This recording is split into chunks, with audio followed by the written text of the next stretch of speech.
საღამომშვიდობისა ძვირფასო ტელემაყურებლებო, ეთერშია გადაცემა ნაცნობის სახეები. ჩვენი დღევანდელი გადაცემის სტუმარი გახლავთ ბატონი ირაკლი ტაბატაძე, სამამულო ომის ვეტერანი, დამსახურებული პიროვნება, უფრო დაწვრილებით კი მის შესახებ ჩვენი გადაცემიდან შეიტყობთ, ასე რომ დარჩით ჩვენთან ერთად. ბლიც ანკეტა. დაბადების ადგილი ქალაქი ხაშური, ზოდიაკოს ნიშანი მერწყული, ოჯახური მდგომარეობა დაოჯახებული, საყვარელი საჭმელი მწვადი, საყვარელი სასმელი თეთრი ღვინო, იდეალური პიროვნება სტალინი. საყვარელი პოეტი გალაქტიონ ტაბიძე, ჰობი გამოგონებების შექმნა, წელიწადის საყვარელი დრო, შემოდგომა, საყვარელი ფერი წითელი, საყვარელი ფრაზა, თუ კაცსა ცოდნა არ აქვს, გასტანჯავს წუთი სოფელი. ბიოგრაფიული შტრიხები. იროდიონ ტაბატაძე დაიბადა 1920 წელს ქალაქ ხაშურში, მუშის ოჯახში. მამა ხაშურის რკინიგზის სამშენებლო უბნის მშენებელი იყო, დედა კი დიასახლისი. მან საშუალო სკოლა დაამთავრა 1929 წელს ქალაქ ხაშურში. პარალელურად 1938 წელს დაამთავრა ხაშურის საფრენოსნო აეროკლუბი. 1940 წელს ჩაირიცხა სტალინგრადის საავიაციო გამონადგურებელთა სამხედრო სასწავლებელში. აღნიშნული სამხედრო სასწავლების დამთავრების შემდეგ იბრძოდა სამამულო ომში. მეორე ბელორუსიის ფრონტზე მეოთხე საჰაერო არმიის 899 ღამის ბოლოდაშე ნოვოროსისკის სახელობის პოლკში, ღამის მფრინავად. საბრძოლო დავალების შესრულების დროს 1945 წლის 22 თებერვალს მტრის საზენიტო არტილერიის მიერ მისი თვითმფრინავი დაზიანდა და ისიც დაიჭრა. ომის დამთავრების შემდეგ დაბრუნდა ვალმოხდილი მშობლიურ ქალაქში. ამის შემდეგ იროდიონ ტაბატაძე სხვადასხვა წარმოებებში და ორგანიზაციებში მუშაობს სხვადასხვა წლებში. შექმნილი აქვს 40-მდე გამოგონება, რომელზეც მიღებული აქვს საკ-პატენტის უწყები და პატენტის სიგელები. ყავს მეუღლე, 2 შვილი და 3 შვილიშვილი. ის წყნარი და ბეჯითი ბავშვი იყო, ობლობაში და სიღარიბეში გაიზარდა. სურდა რომ მფრინავი გამხდარიყო, თუმცა ოცნებებსა და მკაცრ რეალობას შორის დიდი სხვაობა იყო. მან წარჩინებით დაამთავრა საშუალო სკოლა. უფროსი უშუალო რჩევითა და გადაწყვეტილებით უნდა სამედიცინო ინსტიტუტში გაეგრძელებინა სწავლა. ზრუნველმა დამ ძმა უკვე თეთრ ხალათში დაიგულა, ოცნება ასრულებულად ჩათვალა, მაგრამ რამდენიმე დღის შემდეგ სტალინგრადიდან დეპეშა მოვიდა. სტალინგრადის საფრენოსო სკოლაში ჩავირიცხე, წერდა ოჯახის იმედების გამცრუებელი ირაკლი ტაბატაძე. მე ძალიან წყნარი ბავშვი ვიყავი და სკოლაში ძალიან მეცადინე. თორემ აი ჩემი მეუღლე არის მოწმე, რომ ერთ-ერთი მასწავლებელი, რომელიც ფიზიკაში გვასწავლიდა, იმან დაასახელა 5 პლუსი რომ ყოფილიყო საშუალება 5 პლუს დაუწერავდი, ისეთი მწონე იყო. მე უკარნახობდი ზოგჯერ მასწავლებლებს, წარმოგიდგენია, აი ასეთი ნიჭი მქონდა დაყოლილი ბავშვობიდანვე. მაგრამ მე მოხდა ისე, რომ მამა დემეღუპა, მე კატასტროფაში მატარებლის პაკაზე დავშიტობლად და ძალიან სიღარიბეში გავიზარდი. ძალიან რომ მეტი არ შეიძლება. და როდესაც მე საშუალო სასწავლებელი დავამთავრე, მე სასწავლებელთან ერთად, საშუალო სკოლასთან ერთად აეროკლუბი დავამთავრე, საავიაციო სასწავლებელი ხაშურში და მე რომ დამთავრებული მქონდა საშუალო და ეს აეროკლუბიც, მე მივმართე კომისარიატს, რომ სადმე სამხედრო სასწავლებელში გავეგზავნე, ესე იგი გამოსულიყავი, მფრინავი მინდოდა გამოსულიყავი. მაგრამ ჩემ დასა მე ისეთი ატესტატი მივიღე, მაშინ ასეთნაირი იყო, ოქროს მედლები არ იყო. მარტო იყო წარწერაზე და წარჩინებით, რომ სადაც მივიტანდი მე იქ სამედიცინოზე და მოვწყობილიყავი, ჩემ დას ასე უნდოდა. მაგრამ მე გავუცრო ეს იმედი და გავიპარე სახლიდან. 3 პიროვნება გავიპარეთ, 2 სურამიდან გაფრინდაშვილი სერგო იმასენაცორზე დაიღუპა. კორკოტაძე სერგო და მე ტაბატაძე ირაკლი. წავედით და ჩავირიცხეთ სტალინგრადის საავიაციო სასწავლებელში. სტალინგრადის საფრენოსო სასწავლებელი 1940 წელს დაამთავრა და მიიღო სამხედრო მფრინავის წოდება. მერე დაიწყო დიდი სამამულო ომი და იგი იბრძოდა სხვადასხვა ფრონტებზე ღამის ბომბდამშენით, სადაც პირნათლად ასრულებდა დაკისრებულ დავალებებს და იბრძოდა ფაშიზმის განადგურებისათვის. 1945 წლის თებერვალში მორიდი შეტევიდან დაბრუნების დროს მტრის საზენიტო არტილერიის მიერ დაზიანებული იქნა მისი თვითმფრინავი. დაჭრილმა მფრინავმა გაჭირვები დასვა თვითმფრინავი დრამბურგის ახლოს, გონება დაკარგული დასისხლიანებული მფრინავი საბჭოთა ტანკისტებს ჰოსპიტალში მოუთავსებიათ. შემდეგ იყო 1945 წლის 9 მაისი.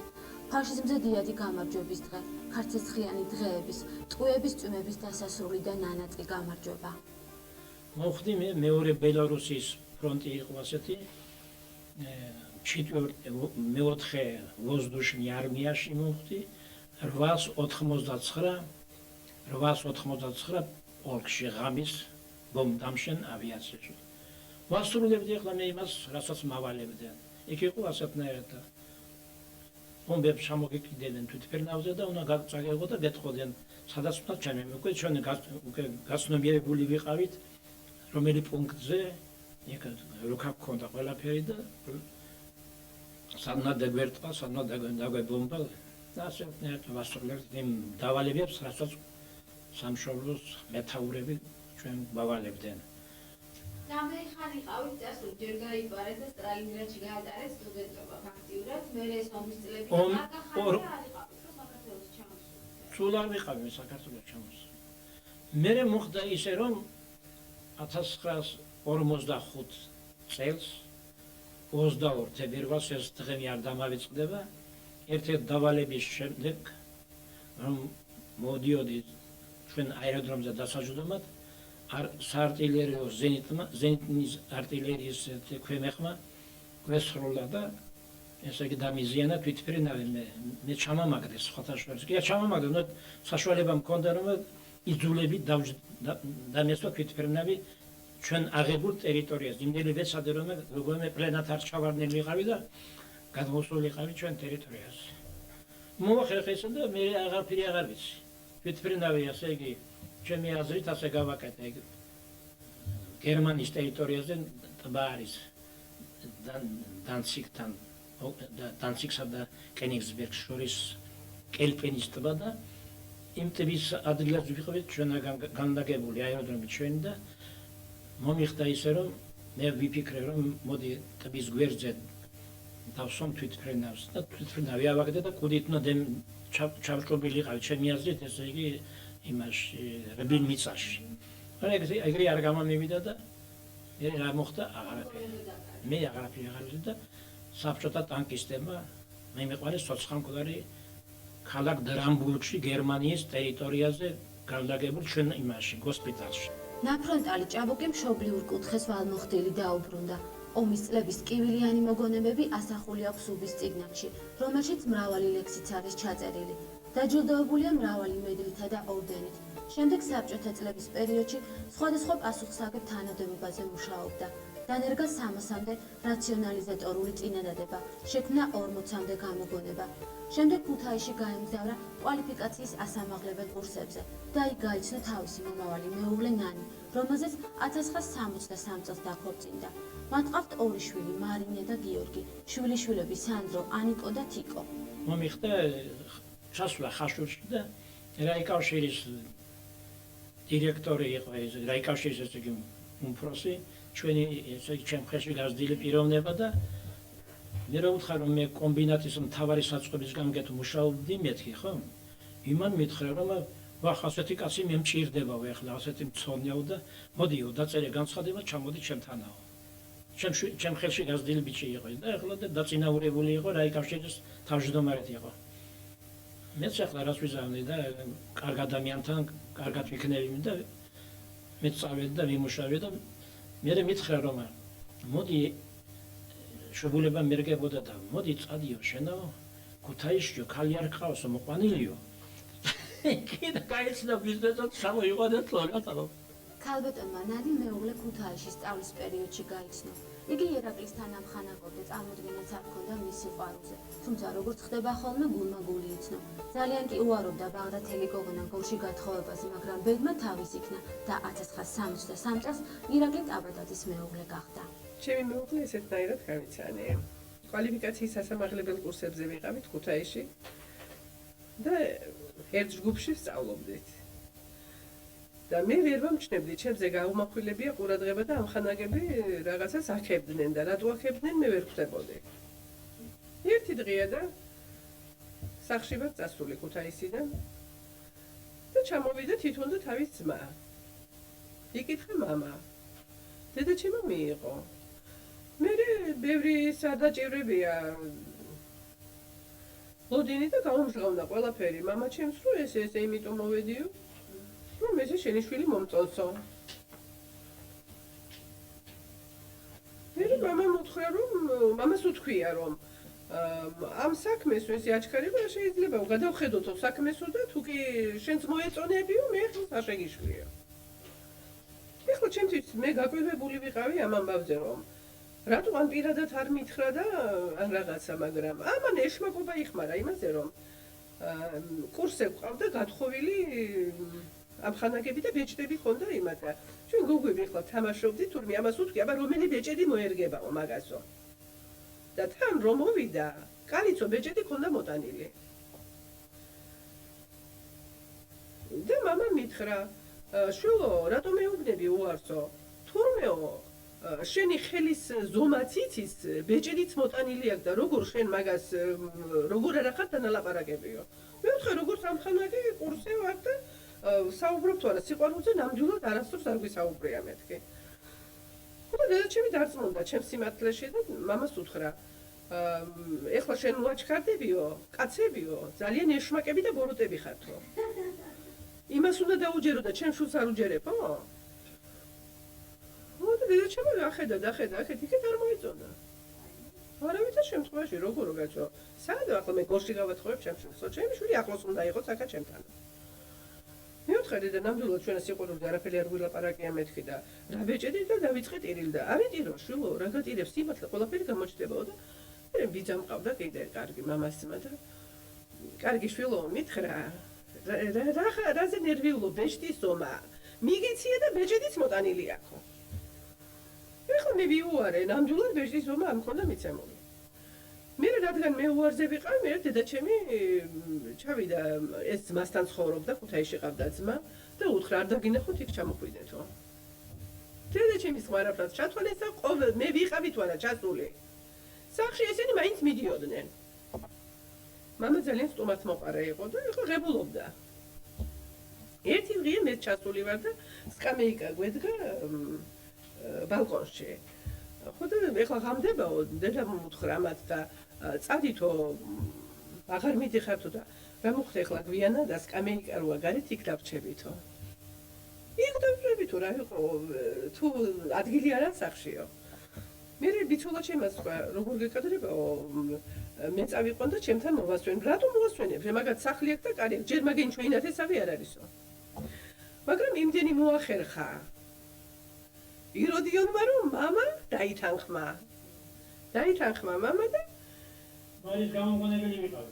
დაითანხმა მამა და წამოიყვანა მამამ უთხრა აბა ვინახარ რა ხარ უნდა ვიცოდი ან მშობლები ვინ აკავს ან საიდან ახარ რამე ყველაფერი უნდა ვნახო და წამოიყვანა დედამთილი მყავდა ძალიან კარგი რომ წამოვიდა მამა ჩემი და ბიძა ჩემი რომ ენახა მის დედა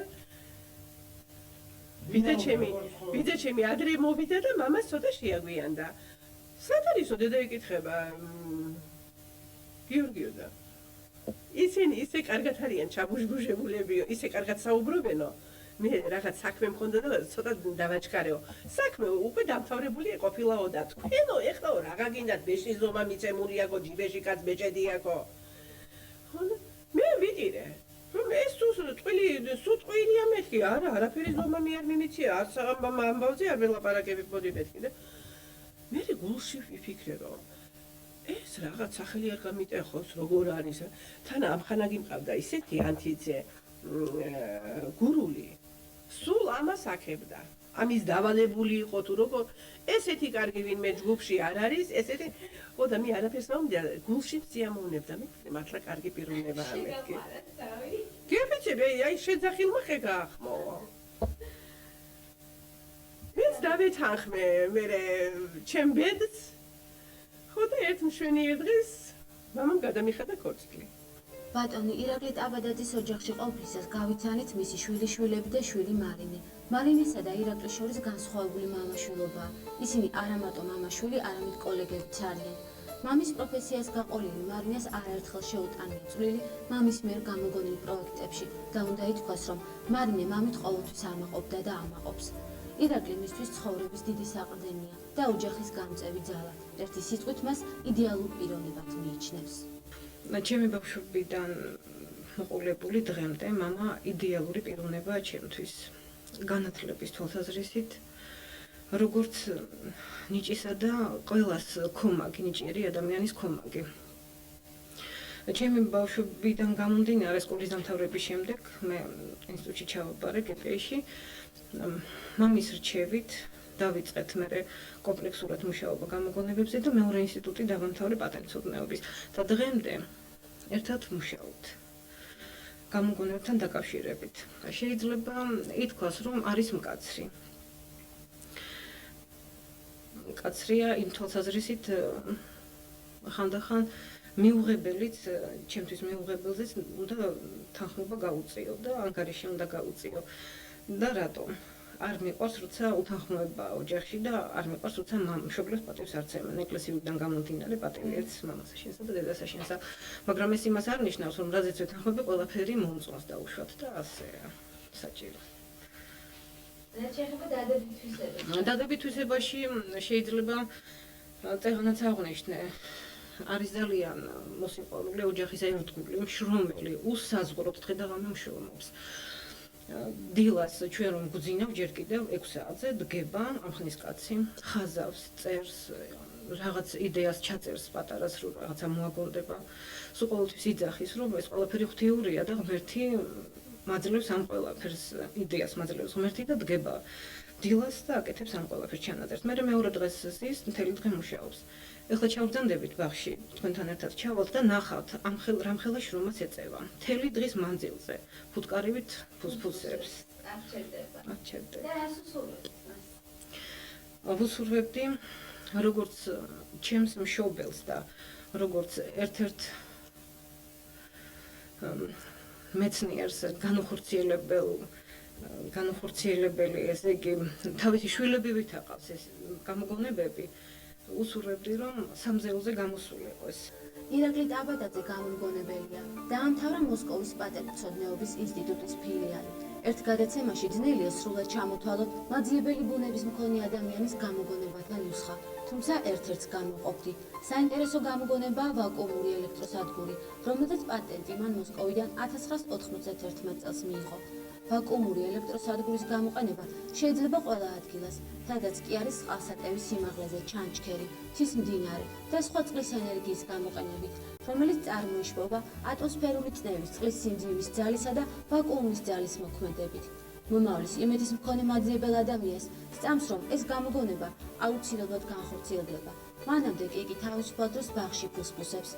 ახლა მის ბაღში ყოფნას არაფერი ჯობს, ლამაზად ყვავიან ნატლები, ალუბლები. თითო ვასთან და ხესთან 1000 ჯერ მიდის. სწორედ ამიტომაც ყველაფერი მშვენიერი. ბაღის ერთ ნაწილში მისი გამოგონებების ექსპერიმენტული კუთხეა. მისი დიდი სურვილი დაუცნებაა საქართველოს აღმშენებლობის საქმეში საკუთარი წვლის შეტანა. თავისი მეცნიერული მუშაობით გამოგონებების დანერგვით ხალხის პირობების გაუმჯობესება. ჩვენი ზღა დაგვრჩენია დიდხანს სიცოცხლე და მიზნების განხორციელება გისურვოთ ბატონო ირაკლი. მრავალი გამარჯვებები გეზეიმოთ. მრავალჯერ მოგვფერებოდეთ საქართველოს გაზაფხული. სულფასო ტელემაყურებლებო, ამით ჩვენი გადაცემა დასასრულს მივუახლოვდა. ჩვენ ერთ კვირაში კვლავ შევხვდებით ერთმანეთს და ისევ თქვენთვის საინტერესო პიროვნებას წარმოგიდგენთ. დიდი მადლობა ყურადღებისათვის, ნახვამდის.